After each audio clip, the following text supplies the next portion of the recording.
خوف اور غم نہیں ہوگا. آیت نمبر 263. ایک بات آپ دیکھتے ہیں کہ اینڈ میں کیا بولا ہے سائد کے 262 کے, ان پر کوئی خوف اور غم نہیں ہوگا.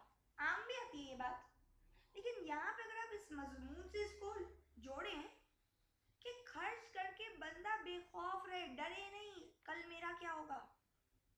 دیکھ رہے اللہ مجھے اور آپ کو سیکیورٹی دے رہے ہیں, ہمیں کانفیڈنس دے رہے ہیں, ہمیں مزید حوصلہ دے رہے ہیں. کہہ رہے خوف اور غم کی ضرورت نہیں ہے, یا تو دیتے ہوئے ڈرتے رہو پتہ نہیں آگے میرا کیا ہوگا, یا تو دینے کے بعد سوچتے رہو غم کرتے رہو ہائے اتنا سارا کیوں دے دیا میں نے. یعنی اللہ نے مجھے اور آپ کو طریقہ تو بتا دیا کتنا خرچ کرنا ہے, لیکن خرچ کرنے کے بعد یہ مت سوچو اللہ تمہارے لیے کس طریقے سے وہ وہاں سے دیں گے تمہیں جہاں سے تمہارا گمان بھی نہیں ہوگا. تو خوف اور غم کی کوئی ضرورت نہیں ہے. آیت نمبر 263 کہتے قول معروف, اچھی بات, مغفرہ اور درگزر کرنا, خیر بہتر ہے, من صدقت صدقے سے, یتبعها اذا جس کے پیچھے ہو ایذا رسانی اذیت, واللہ غنی حلیم اور اللہ غنی بھی ہے, حلیم اور بردبار بھی ہے. کیا فرماتے ہیں کہ ایک میٹھا بول, ایک اچھی بات اور درگزر کرنا جو ہے وہ بہتر ہے ایسے خیرات اور صدقے سے جس کے پیچھا جو ہے وہ کیا کرتی ہے, اذیت کرتی ہے. اچھا یہ بولنے کے سے کیا مقصد کیا ہے بولنے کا, کہ بھائی آپ اور میں خرچ کر رہے ہیں اور اذیت دے رہے ہیں, لوگوں کو باتیں سنا رہے ہیں, احسان جتا رہے ہیں, اس سے تو بہتر ہے اللہ کہہ رہے ہیں تم کیا کر لو, کسی کو معاف کر دو اور اس سے دو لفظ اچھے بول دو اس کے ساتھ. یہ بہتر ہے اس صدقے سے جس کے پیچھے اذیت ہوتی ہے, یعنی وہ صدقہ ضائع ہو رہا ہے. اور اللہ کیا ہے, بے نیاز ہے, بردبار ہے, اللہ کو تمہاری ضرورت نہیں پیسوں کی.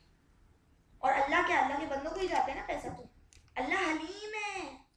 میں اور آپ یہ بد اخلاقی کے مظاہرے کر رہے ہو تو اور اللہ مجھے اور آپ کو اوپر عذاب نہیں اتارتا. صحیح ہے نا, تو اللہ حلیم ہے. لہذا اخلاق کے اوپر قرآن میں بڑا زور دیا گیا, گفتگو کے حوالے سے بڑا زور دیا گیا. اللہ تعالیٰ مجھے بھی عمل کرنے والے بنے اور آپ سب کو بھی, کہ ہم یہ دیکھ لیں کہ اگر انسان کی زبان اچھی نہیں ہے تو اس کے اعمال کی اچھائی بھی جو ہے نا پھر کوئی معنی نہیں رکھتی ہے.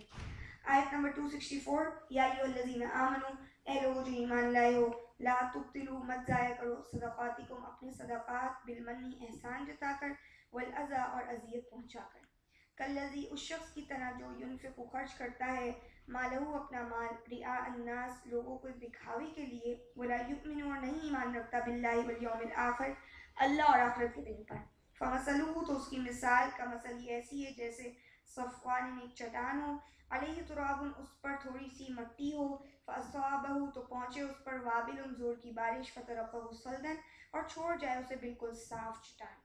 لا یقدرون نہیں حاصل ہوگا, نہیں قدرت رکھیں گے وہ, علی شیء کسی چیز پر بھی, مما کسبوا اس سے جو انہوں نے کمایا ہوگا, واللہ لا یہدی القوم الکافرین اور اللہ ہدایت نہیں دیتے کافر لوگوں کو. یہ پورا رکوع آپ خرچ کے حوالے سے ہی پڑھیں گے. یعنی آپ دیکھیں پیچھے آپ نے اللہ آخرت کا دن پڑھا تھا, رسول کی بات پڑھی تھی, اس کے بعد آپ نے پڑھا کہ زندگی اور موت, قیامت, اس کا ڈسکشن کیا گیا, یعنی لوگوں کے دماغ میں جو بات ہوتی ہے.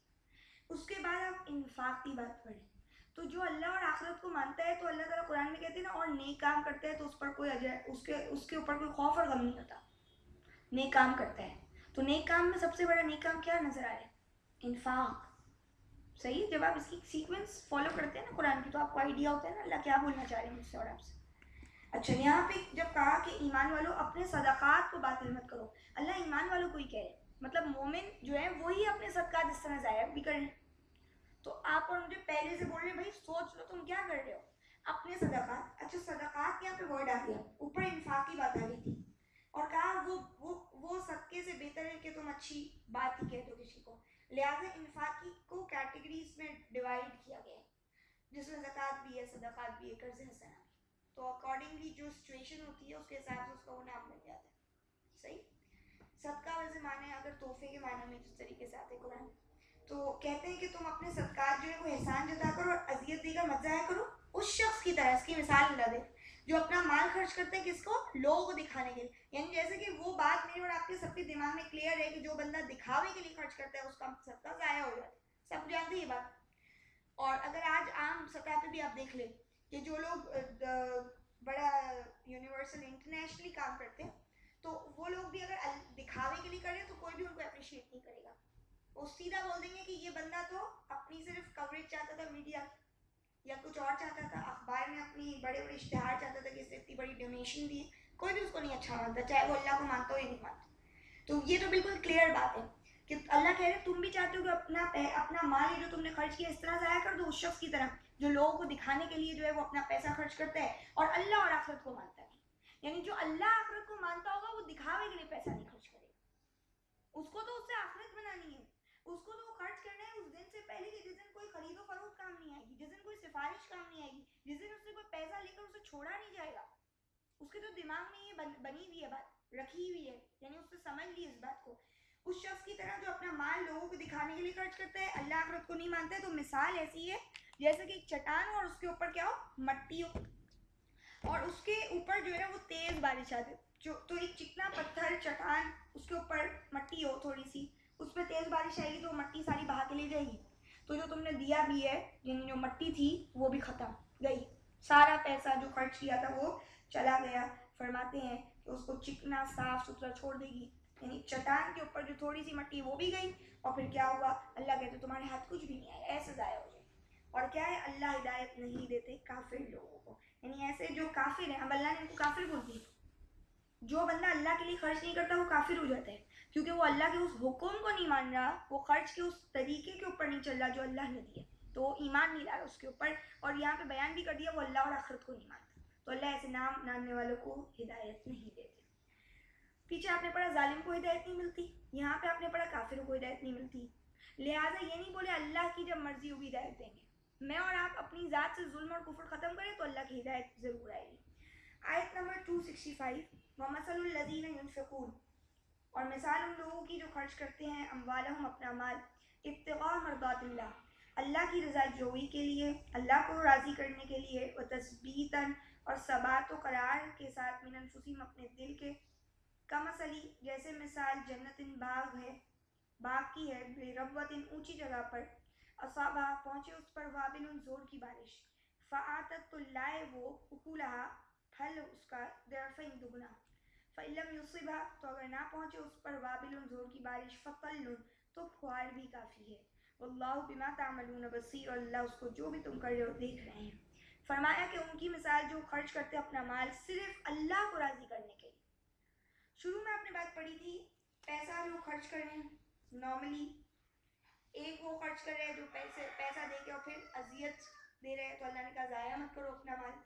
تیسرا بندہ جو ہے وہ خرچ کر رہا ہے اللہ کو راضی کرنے کے لیے صرف, اور تثبیتا من انفسہم, اپنی نفس کی ثابت قدمی کے ساتھ, اپنے نفس کو سے بالکل جمایا ہوا ہے کہ جس طرز پہ خرچ کرنا چاہیے اسی طرز پہ کرے. یعنی اللہ کو راضی کرنا ہے, لوگوں کو دکھانا نہیں ہے, بعد میں اذیت یا اس سے کوئی مفاد وابستہ نہیں ہے اس کا, نہ احسان جتائے گا. تو وہ جو اپنی اس ثابت پورے ثبات کے ساتھ خرچ کر رہا ہے, تو اللہ فرماتے اس کا خرچ کیسا میں قبول کرتا ہوں, ایسے جیسے کہ ایک بلندی پر باغ ہو اور اس کے اوپر کیا ہو, زور کی بارش پڑے, تو اس کا پھل جو ہے نا وہ دگنا آنا شروع ہو جاتا ہے. جب باغ بلندی پر ہوتا ہے نا تو آپ دیکھیں گے کہ وہ ایریا بڑے گرین ہوتے ہیں, اور اس کی وہ یہ نہیں کہ وہ بہت بارشیں ہوتی ہے, اگر بارشیں نہ بھی ہو نا تو پھوار بھی کافی ہوتی ہے, کہ وہ گرینری لانے کے لیے بڑی ایزی ہوتی ہے. یعنی وہ چونکہ اس لوکیشن پہ ہوتا ہے کہ وہ ہر طرح سے دھوپ اور پانی اور وہ سب بالکل صحیح اینگل پہ ہوتے ہیں, صحیح ڈائریکشن پہ جاری ہوتی ہے, ساری اس کی ریکوائرمنٹ پوری ہو رہی ہوتی ہے, اور وہ اس وجہ سے جو ہے وہ اپنا پھل دگنا بھی لا رہے. اور اللہ کہتے ہیں کہ اگر وہ تیز بارش نہ بھی پہنچے تو پھوار آتی ہے, وہ بھی کافی ہے. لہٰذا اگر وہ بندہ تھوڑا بھی خرچ کرے گا تو اللہ کیا مقبول ہے, اور وہ کیسا مقبول ہے کہ اللہ کہہ رہے ہیں اس کے پھل جو ہے نا وہ دگنے آ رہے ہیں. اور اسی طریقے سے اگر وہ تھوڑا بھی دے گا تب بھی اللہ تعالیٰ کے پاس اس کا اکاؤنٹ کھلا ہو. یعنی آپ اور میری نیت کتنی صاف ہونی چاہیے, میں اور آپ کتنی بار سوچ لیں کہ ہم کس لیے دے رہے ہیں, کتنا ضروری ہے. یعنی آپ دیکھیں فیلنگز کتنی حیثیت رکھتی ہے ہمارے دین میں. یعنی آپ ایک بندے کو دیتے ہیں اور اس کے لیے سوچتے بھی ہے کہ اللہ آپ اس کی مشکل حل کر, آپ اس کو دعا بھی دیتے ساتھ میں, اللہ آپ اس کی مشکل حل کر دیں. میں تو کسی کی مشکل نہیں حل کر سکتا, میں تو بس صرف تھوڑا بہت دے کر اپنا حصہ حق ادا کر دوں گا, تھوڑا بہت اپنے حساب سے. اور دوسرا یہ کہ کیا میں اور آپ سوچتے ہیں کہ یہ بندہ جس کو آج میں دے رہا ہوں یہ پیروں پہ اپنے کھڑا ہو جائے, یہ کیوں مجھ سے مانگے, کیا میں اس کے لیے کوئی ایسی چیز کر دوں کہ یہ جو ہے کل کو اس طرح کی ذلت اس کو نہیں اٹھانی پڑے, اس کی خودداری جو ہے وہ محفوظ رہے؟ کیا میں اور آپ واقعی یہ سمجھتے کہ یہی پین اگر مجھے اور آپ کو ہوتا یا ہمارے کسی قریبی کو ہوتا تو کیا ہوتا؟ یہ تمام باتیں سوچ کر اور پھر یہ کہ اللہ کا شکر کا جو احساس پیدا ہوگا ہمارے اندر, اللہ آپ نے ہمیں کتنوں سے بہتر رکھا ہے, تو خرچ آٹومیٹکلی ہوگا, پیسہ جیب سے نکلے گا پھر. اور دوسرا یہ کہ اللہ پھر کتنا راضی ہو رہے بندے سے. پھر یہ بھی کہ ہم قیامت کے دن اللہ ہمیں قیامت کے دن کے عذاب سے بچا لیجیے گا, یعنی آپ اور میں خرچ کرتے ہوئے دعا مانگ لیں اللہ سے کہ اللہ آپ آخرت کے دن کی ذلت سے ہمیں بچا لیجیے, تو اللہ اس کو جو بھی کرتا ہے پھر تم دیکھ رہے ہو. آیت نمبر 266 پڑھتے ہیں. ایود احدکم, کیا چاہتا ہے تم میں سے کوئی ایک, ان تکون لہ جنتن, کہ اس کے لیے ایک باغ ہو, من نخیل, کھجور کا, وعناب, اور انگور کا, تجری من تحتی الانہار, بہتی ہوں اس کے نیچے سے نہریں, لہو فیہا, اس کے لیے ہو اس میں, من کل الثمرات, ہر طرح کے پھل, وصابہ الکبر, اور اس کے آ جائے کبر, بڑھاپا, وَلَهُ ذُرِّيَّةٌ ضَعَفَةٌ, اور اس کے لیے اولاد ناتواں کمزور ہو, فَأَصَابَهَا إِعْصَارٌ, تو آ پڑے باغ پر ایک بگولا, فِيهِ نَارٌ, جس میں آگ ہو, فَاحْتَرَقَتْ, اور وہ جل کر رہ جائے, كَذَلِكَ, اس طرح, يُبَيِّنُ اللَّهُ, اللہ بیان کرتے ہیں, لَكُمْ, تمہارے لیے, الآیات, اپنی آیتیں, لَعَلَّكُمْ, تاکہ تم سب تتفکرون, تم غور و فکر کرو. یہ تینوں باتیں جو اوپر بیان ہو چکی ہیں, اس کے بعد معلوم یہ ہوتا ہے اللہ مجھ سے آپ سے کویشچن کریں, یعنی ساری بات کو کنکلوڈ کریں, مجھے اور آپ کو ایک نتیجے پہ پہنچاتے ہیں. کیا کہہ رہے ہیں؟ اچھا بتاؤ, تم میں سے کوئی شخص یہ چاہتا ہے کہ اس کے لیے باغ ہو, کھجور کا اور انگور کا. یہ جو بات بتائی نا, کھجور انگور کا باغ, بہت ہی عمدہ باغ ہوتے ہیں, کیونکہ کھجوریں ان کی سراؤنڈنگ میں ہوتی ہیں. کھجور کا درخت اس کی سمجھ لیں ایک باؤنڈریز پہ بنے ہوئے ہوتے ہیں, انگوروں کی بیلیں لگی ہوئی ہوتی ہے, اور اندر بھی اس کی جو ہے نا جو جگہ ہوتی ہے اس میں بھی فرٹیلائزیشن ہوتی ہے, اس میں بھی کھیتی باڑی ہو رہی ہوتی ہے, تو یہ بڑا حسین بھی دکھنے میں بھی ہوتا ہے اور فائدے کے حساب سے بھی بہت ہی اچھا ہوتا ہے. تو کہتے ہیں کہ وہ باغ ہو اس کا, یعنی آج کے حساب سے آپ کیا بات سمجھیں گے کہ اس کے پاس بنگلہ ہو, جائیدادیں ہوں, اور ہر طرح سے جو ہے وہ بڑا اسٹرانگ پوزیشن پر ہو, بڑی اچھی حالت پر ہو, اور کیا ہو جائے, اللہ کہہ رہے کھجور انگور کا باغ ہو, نہریں بہ رہی ہو, یعنی اتنا ساؤنڈ ہو کہ ہر طریقے سے جو ہے فراوانی ہی فراوانی ہے, اس کو کوئی چیز کے لیے کوئی پرابلم ہی نہیں فیس کرنی. اور پھر کیا ہو, اس کے لیے پھل ہو ہر طرح کے, یعنی صرف دو باتیں نہیں بتائی بلکہ کہا ہر طرح کے پھل ہو, ہر طرح کے بینیفٹس مل رہے ہیں اس کو. اس سے آپ دیکھو نا, اگر ایک گائے کی مثال لے لیں, ایک گائے لے لیں, یہ جو بیلیں وغیرہ ہوتی ہیں, ان کے کتنے فائدے ہوتے ہیں جن کے پاس ہوتی ہیں؟ ایک فائدہ نہیں ہوتا, اس کے بہت سارے بینیفٹس ہوتے ہیں, زندہ ہے تو بھی فائدہ ہے, مر جائے تب بھی فائدہ. صحیح, یعنی ہر لحاظ سے جو ہے نا اللہ کی کائنات کی جو بھی چیزیں اگر آپ اس کو اوپر کام کرتے تو بڑا فائدہ ہوتا ہے آپ کو. کہا ہم کو ہر طرح کے بینیفٹس ملیں, آپ کی انڈسٹری, آپ کو یہاں سے جو ہے کمائی ہو رہی ہے, وہاں سے آپ کی سیونگ ہو رہی ہے, ادھر آپ کا مزید انویسٹمنٹ بڑھ رہا ہے, ہر طریقے سے آپ کو فائدہ مل رہا ہے, مطلب آپ ہر طرح سے گرو کر رہے ہیں. اللہ کیا کہتے ہیں, آپ کیا ہو بھائی, اس کو بڑھاپا جائے, اس کا تو فیوچر بالکل سیف تھا, اس کا مستقبل تو اس نے محفوظ کر لیا تھا, کیونکہ اس کے بعد اتنا مال و دولت تھا کہ اس کی 2 نسلیں بھی کھا سکتی تھی بیٹھ کے. اب کیا ہوتا ہے, اب وہ جب کمزور ہو گیا, یعنی وہ خود کمزور ہے اور اولادیں بھی چھوٹی ہیں, لیکن اس کو کوئی ٹینشن نہیں تھی کیونکہ میرے پاس اتنا ہے. اللہ کیا فرمائے, اس کے اوپر کیا آ جائے, پالا آ جائے, اور پورا باغ تباہ و برباد ہو جائے, فاحترقت, وہ جل کے راکھ ہو جائے. اب کیا ہوگا, اللہ کہہ رہے سوچو تم کیا ہوگا, تم میں سے کسی کو پسند ہے, میں اور آپ میں سے کسی کو پسند نہیں, سارے انسانوں میں سے کسی سے بھی یہ بات پوچھے, کسی کو بھی یہ پسند نہیں. یعنی جب بوڑھا ہو جاتا ہے بندہ اور اس وقت جب وہ کچھ کر بھی نہیں سکتا, اس وقت اس کے اوپر یہ پرابلم آ جائے, اور اس کی اولادیں بھی اپنے پیروں پہ نہ کھڑی ہونے لگے.